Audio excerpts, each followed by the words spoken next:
সালাম আলাইকুম।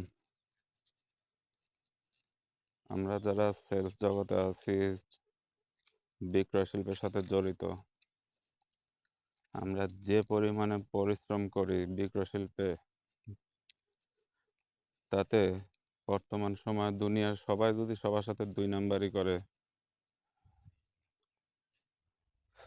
সবাই যদি সবাইকে ছেড়ে চলে যায়, কিন্তু বিক্রয় শিল্পের যোদ্ধাদের শরীরের যে ঘামটা ঝরে, সারাদিন মার্কেটে কাজ করে রাস্তা রাস্তা ঘুরে, সেই ঘামটা কখনো তাদের সাথে দুই নাম্বারি করে না।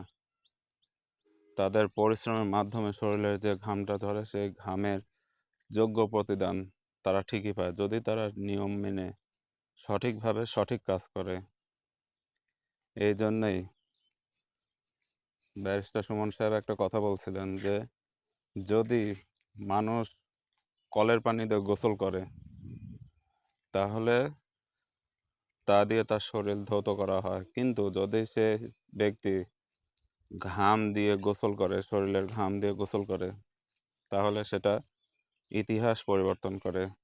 যার ফলে আমাদের বিক্রয় শিল্পের সাথে জড়িত যারা, তাদের শরীরের ঘাম যদি ঝরে কাজের মাধ্যমে, তাহলে অবশ্যই একদিন সে এর যোগ্য প্রতিদান পাবে, যদি সবাই সততা এবং নিষ্ঠার সাথে কাজ করে।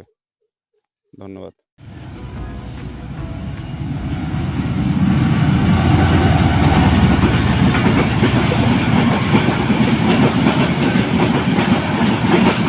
চাচা